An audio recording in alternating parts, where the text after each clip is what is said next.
Hi, thank you for listening today. I'm going to be talking today about the One Step to Life app. Um, and I'm just going to be giving you a brief overview. So, some of my background, insights from developmental psychology, the One Step to Life app, how we took the theory from developmental psychology and put it into practice in developing the app, and some of possible clinical applications. So, I am a developmental psychologist. I specialize in adolescent social relationships. So for the last 35 years, I've been studying parent-adolescent relationships all over the world on 5 continents. So for the last 20 years, I've been looking at why do adolescents do what their parents ask them to do, especially when they disagree, and why do they choose to share information with their parents, and when do they choose to lie? And you might not think this has a lot to do with studying chronic pain, but actually, it turns out that it does. Exactly 7 years ago, I got really interested both professionally and personally in chronic pain because my son went from being completely healthy to being disabled from severe chronic migraines. He had the kind of migraines that where he would be unable to speak, unable to look at a light, and those migraines would last from 3 to 45 days. So at the time, I started studying adolescents and parents' belief about pain, and I'll tell you why in a second. But we talked about metaphors for working through pain, how to take that pain with you as you go out and try to continue functioning. And also adolescents and parents' beliefs about the legitimacy of parental and doctor authority to prescribe the kind of lifestyle change treatments that we know are really efficacious in helping kids get up and out and moving again, and to reduce long-term pain and also prevent the kind of comorbid harm you get from deconditioning. So I also got interested in not just legitimacy, who has the right to set rules like that, but also kids' beliefs about their obligation to obey and whether or not they think it's okay to lie to parents and doctors when they don't adhere to what they're told to do. So in the process of doing this, I read all the books that parents are told to read when their children are really sick. And I also read hundreds of articles on pain rehabilitation in general and pediatric pain rehabilitation in specific. So one of the things that all of you know, if you're interested in this topic, is that pain is really shown by vicious cycles. So adolescents get into these cycles of pain and deconditioning, school failure, social withdrawal and isolation, and anxiety and depression. And at the same time, and I know this personally, parents get into real tunnel vision. So where they look at their child and where before they saw this whole person, now they look at them and the first thing they think about is what their pain level is, whether they've taken their pills. And if they're doing okay, they start wondering about how far behind are they on homework. And you get into the cycle of overprotection where they fail to support age-appropriate autonomy. They start taking care of them in ways they haven't done since they were younger. And also catastrophizing. They don't make it to school today. They're going to fail this class. They're going to fail this semester. They're going to not graduate from high school. And on and on and on. And I know that the phrase catastrophizing has a lot of negative stigma associated with the pain community, and I can understand that. But as a parent, I can tell you that catastrophizing exactly described some of the ways that I felt that were most negative in my relationship for my child. So I'm a developmental psychologist, and specifically, I believe was trained by Brockenbrenner in ecological systems theory. So I think of all of this as a system with pain driving withdrawal from activities, social isolation, and reduced autonomy demands. Now, a lot of pain rehabilitation is about building virtuous cycles. So the most effective treatment's often the hardest. So lifestyle changes, so resuming normal activities, exercise, diet, stress reduction. But we also know that compliance with lifestyle changes is really low. I could not find a lot of good data on this with pediatrics, but for men who just had a heart attack, and are recommended all sorts of lifestyle changes, compliance is around 20%. And we're talking about teenagers. In fact, that is a picture of my son when I was talking to him about going to school. And we do know from the literature that the sicker that adolescents are, the less compliant they are. And that while something I think that's really underemphasized in the literature is that clinicians recommend changes, but it's parents who actually implement them. And we don't spend a lot of time focusing on families and that family dynamic. And I think that's actually really important in understanding successful rehabilitation. All right, so let's talk about some research. Now, I'm a developmental psychologist, so one of the things that really struck me when my son was first told to make these lifestyle changes, that the changes he was being asked to implement were almost identical to the areas that I had studied all over the world. The kids said were their own private areas and things that their parents should not be setting rules about, and things, in fact, that they felt fine disobeying about, and that they felt fine lying about. Now, that was my gut feeling, but now I wanted to look at some research to see if my gut feeling fell out. So we wound up doing surveying several hundred college students, as well as a large group of 6 to 12th graders, looking at their beliefs about the legitimacy of parental authority, the legitimacy of doctors' authority, and whether or not kids reported that they should be obeying parents and obeying doctors in this particular area. So I'm going to just hone in on this. So in this graph, this is whether the percent of kids who say that they should be obeying their parents if their parents tell us to do something in this area. And here we're contrasting two things: traditional medical things like taking an antibiotic, taking care of yourself when you're sick, going to the doctors when you're sick. So traditional things that parents do to take care of their kids in medical areas. So that's here. You can see around 50% of them say, yeah, that's something I should do if my parents said it. This is the rehabilitative area. So this is things that you would recommend for pain rehabilitation. So diet, exercise, stress reduction, doing things like yoga, those types of classic rehabilitation type things. What we found is only 30% of teens believe they should listen to parents on lifestyle changes.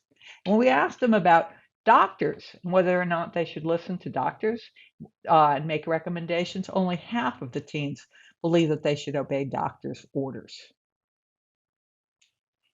Now that's depressing, because what I know as a developmental psychologist is that when adolescents think rules are outside a parent's legitimate sphere, in other words, I don't believe you have it, I'm obliged to obey, what you see is non-compliance. I'm not going to do it, or I'm going to avoid the topic.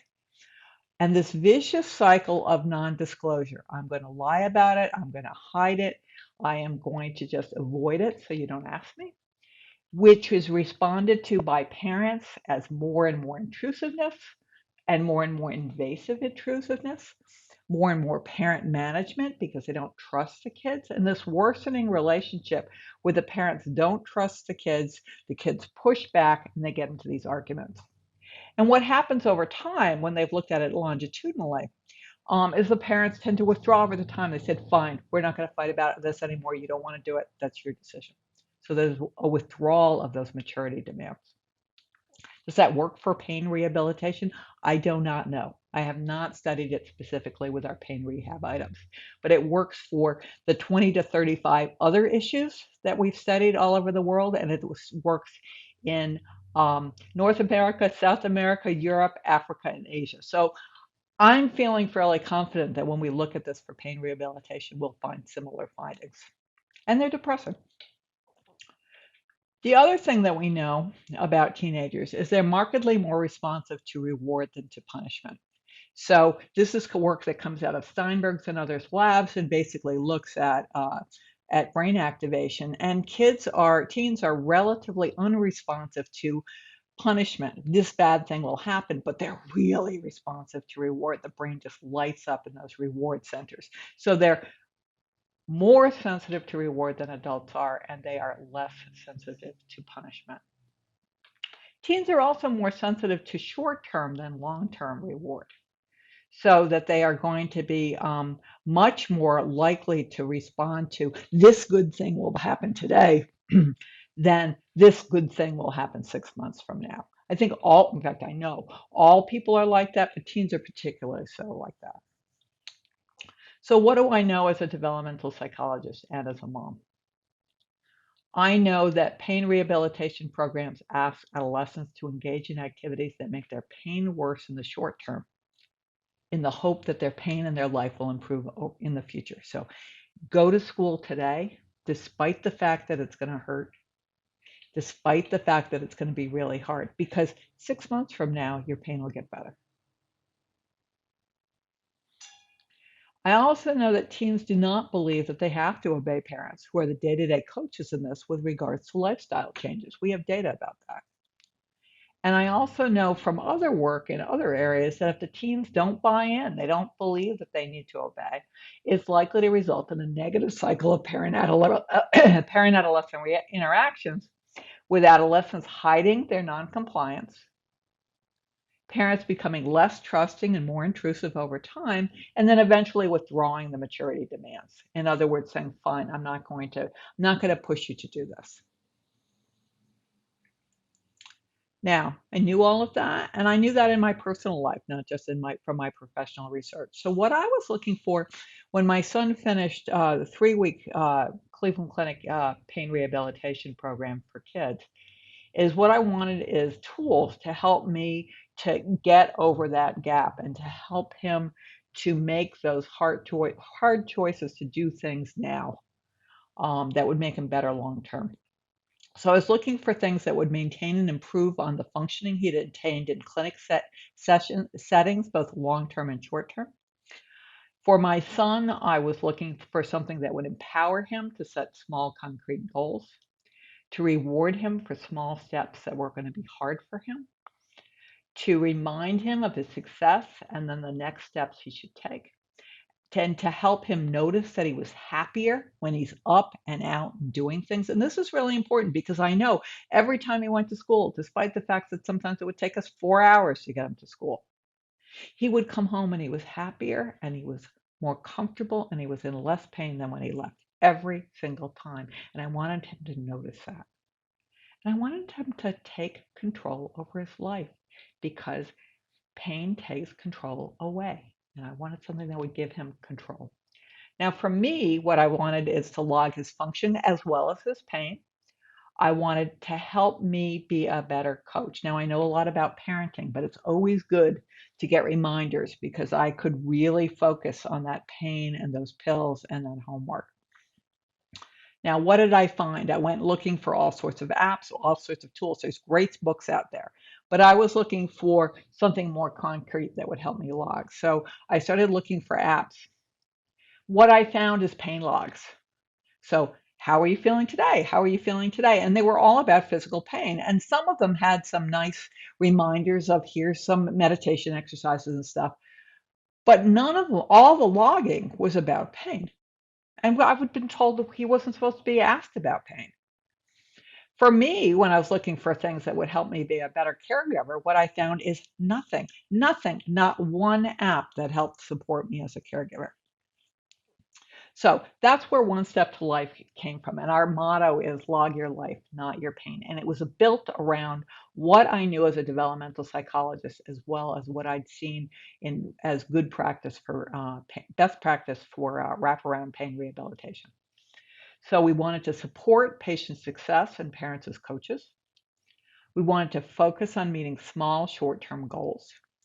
We wanted to help people visualize the relationship between mood, activities, and functioning. And that was really important to me because you could have 3 bad days and then a bunch of good ones and then other bad days. It was hard to sort of pull out long-term patterns from short-term rewards. And that's something that was really important to me because a lot of times I would hear parents say things like, well, I know biofeedback doesn't work because he practiced it for 2 days and then he had a really bad migraine. And so I know it doesn't work. Well, that's not how rehab works. It's a long-term trend. You need to visualize that. So how did we design this? We have a daily check-in. So the daily check-in, like a Weight Watchers program or MyFitnessPal, anything where you're really increasing your mindfulness of your activities. So we start by asking kids about positive and negative emotions. So this is based on the PANAS and a regular happiness scale. But emotional fitness is really important because a lot of times if you're feeling better, it feeds into your pain. And if you're feeling better, even if your pain's bad, it's easier to cope with. We have opt-in pain ratings. So some people want to log their pain all the time. Some people want to be asked once in a while. Some people never want to ask about that. So all of the mothers wanted to log pain, but most of the kids did not. And especially if you've got long-term chronic pain, it's not that helpful. So that is an option that people have. I also asked, we log activities. So these are the short-term goals. What did you do today? I got out of bed. That's no joke. I got dressed. I tidied up. We have daily living and grooming activities, which can be really hard, like taking showers, eating, getting, brushing your teeth. Social and leisure activities, texting a friend, chatting with someone, smiling. These are really easy goals to hit. Playing games, watching videos.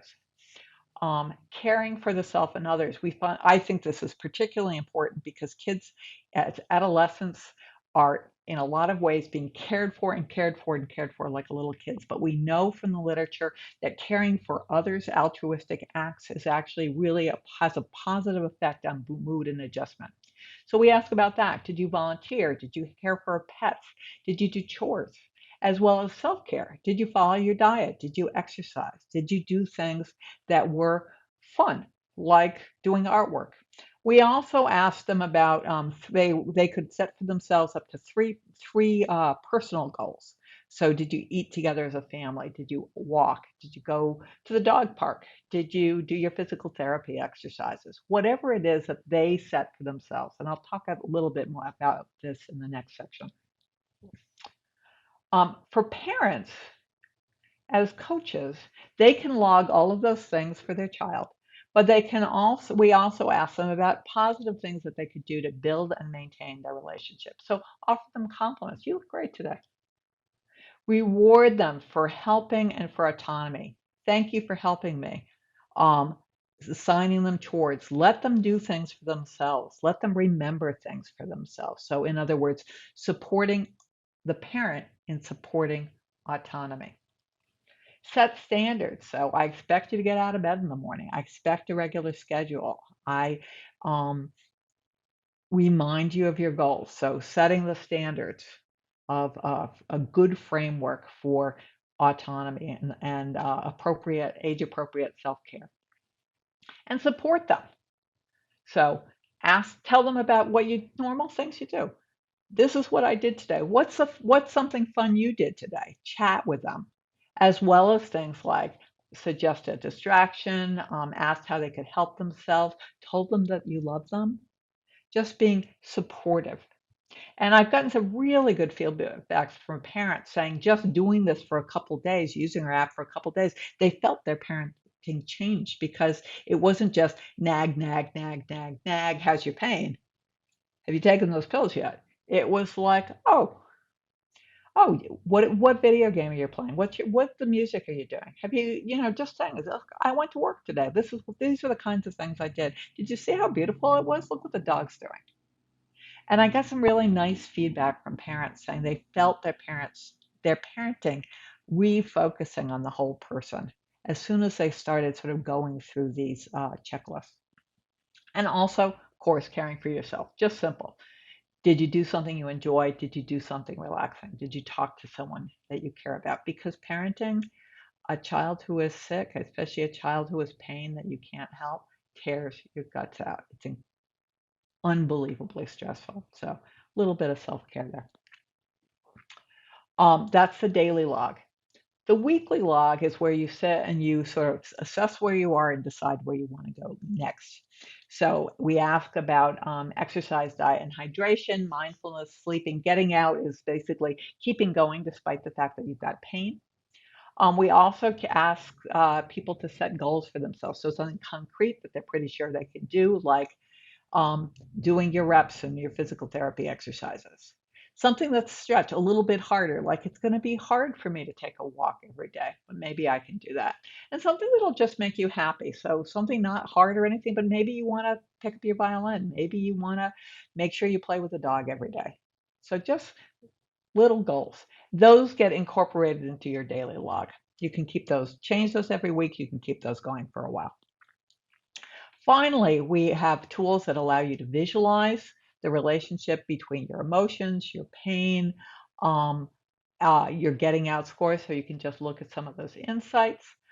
You can also download that data as a CSV file and import it into Excel or another graphing program so that you can look at that yourself or you can share it with your provider. So a couple things you may notice, we spent a lot of time working with parents and with kids running through the design of this, and you'll see that reflected. I find it very ironic that most medical programs are white with a blue, which are the worst colors in the world if you have something like photosensitivity in terms of kicking off pain. So we have a default dark mode for light sensitivity. There's a light mode too, but the default is dark mode. The colors were chosen specifically to minimize sensitive use, and the graphics were designed to reduce issues with auras. We had an initial interface that had this really nice little movement function in it, and people with auras said, "Oh my God, I feel like I'm getting a migraine." So it's like, okay, turn that off. So we've tested this out with a number of users in order to just make it easy to use, simple, interesting, gotten really good feedback. We have really strong privacy. I believe, as someone who studies lying and someone who studies personal privacy, this is something really important to me, and it's important to the ethics of the company. The data is private to the individual. So first of all, so the child logs, the parents log, they don't see each other's data. Because I know that if kids feel their parents are walking over their shoulders, they're not going to tell the truth. I feel that myself when I log my diet. Um, so it's individual to the child. And it's individual to the caregiver. So everybody can be honest with yourself. If you're not honest, the log doesn't work. We also, as a company, have a strong privacy policy. The information is not shared or sold, um, except with one exception to that, which is for research purposes. So if you enroll people into a study and you want to use our tool as a data collection tool with appropriate permissions and appropriate, obviously, IRB approval, this is something that can be used as a tool for data collection. Um, So a couple of clinical applications. We have designed this to be compatible with what we have seen as best practices in the pain rehabilitation field. So we've developed it to provide adolescents tools to increase ownership of their rehabilitation because um, that increases adherence, set personal goals and log success, record their emotions and functioning. This is part of that whole biopsychosocial model, and to visualize their progress so they can see long-term progress despite all the up and downs they're going to have along the way.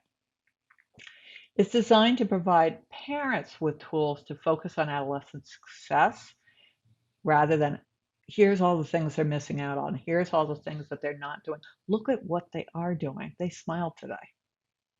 And they didn't smile yesterday. They smiled today. They are helping out. They are going for walks. Identify specific parenting behaviors that encourage autonomy and self-management, visualizing their progress, again with these graphs. And I think it's also really useful for clinicians. Mood, activity, and pain logs can be downloaded by the participant and shared, either in graphs or on spreadsheets or digitally. It gives you a concrete point of discussion. Maybe this is just me as a professor, but I find it really helpful to have something. Let's walk through this. Let's talk through this program. Instead of just saying, "What did you do last week?" Well, it gives you something really concrete to talk through. It allows people. I think this has real promise to take the gains you made in the clinic to home, because a lot of times with the support, with the peers, they're in this group setting, they've really been making some progress and they've got a commitment. And then you go home, you've got in a different setting, you've got all those old cues, you don't have peers there to help you. I think this can especially if you start using this within a clinical setting and you take it home with you, it really will help and carry over. We do not have data for that yet. We have not started collecting data on that yet, but I think that is the real promise of this program. If you are interested in learning more about One Step to Life, please contact me, read our website, 1step2life.com. Look at some of our videos and contact me directly. I would love to talk to you about integrating One Step to Life into your practice. Thank you.